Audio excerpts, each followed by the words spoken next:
On the global scene, we are proposing a partnership with the countries in North Africa and the Middle East. We support the movements towards economic progress and towards democracy and political rights. We have an historical task in the Mediterranean. These countries count on Europe. Without us, there will be a spring, but not a summer. In the past 12 months, we have concluded a free trade agreement with South Korea, and we are working on ones with Canada, Japan, India, and the Mercosur.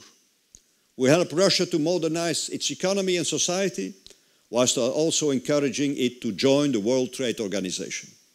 Europe needs to be strong in the world because we are facing great global economic challenges. Many of you in the business world experience this every day and for quite some time already.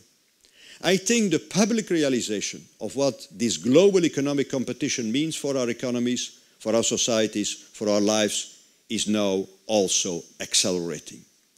People start to realize that the threat is not just from cheap labor.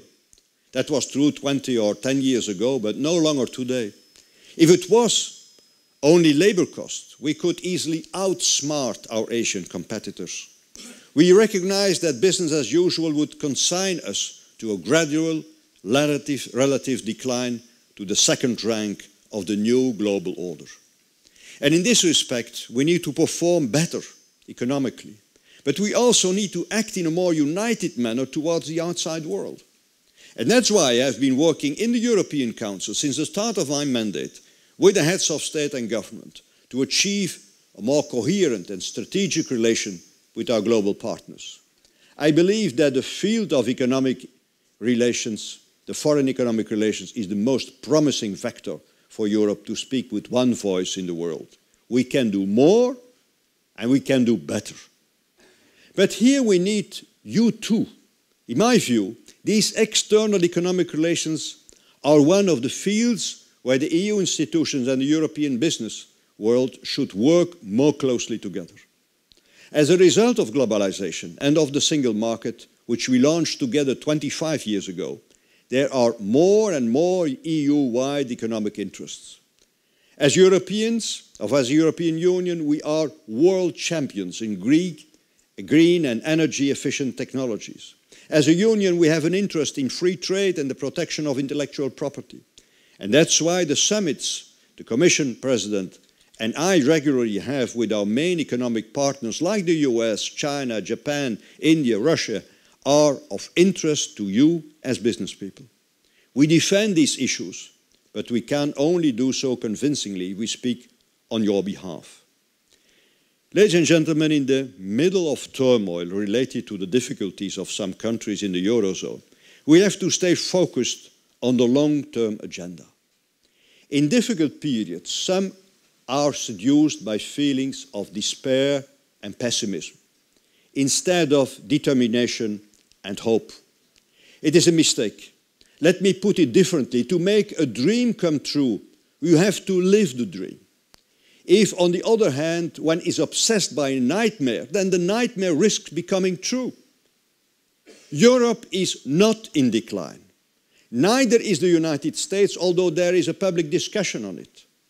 The exceptional history of the European unification of the last 60 years is evidence for our vitality. Our future lays in our own hands. We should not be our own enemy. We have to be our own ally. 20 years ago, the citizens of Central Europe beat communism, and their dream was to join Europe. And they did. 10 years ago, the euro was launched, an unprecedented achievement.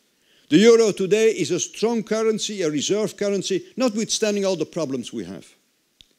Living the European dream is not just a task for politicians. The task ahead is to convince Europe's citizens that the endeavors of these times are worthwhile.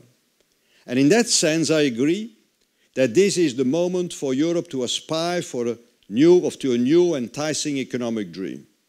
Or in the words of the French author Antoine de Saint-Exupéry, si tu veux construire un bateau, ne ressemble pas des hommes et des femmes pour leur donner des ordres, pour expliquer chaque détail, pour leur dire où trouver chaque chose. Si tu veux construire un bateau, fais naître dans le cœur de tes hommes et femmes le désir de la mer. If you want to build a boat, then instill in the hearts of men and women a longing for the sea. Another expression, an African this time. Hope is the pillar of the world. We have to fulfill our own hopes.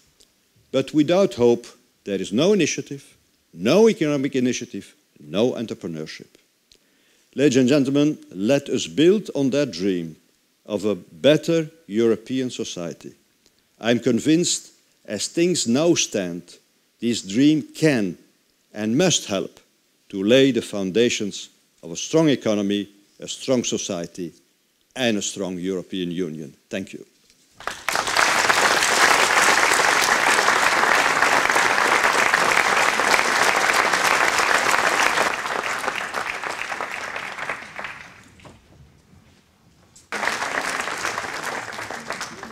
To anticipate duration, but I think the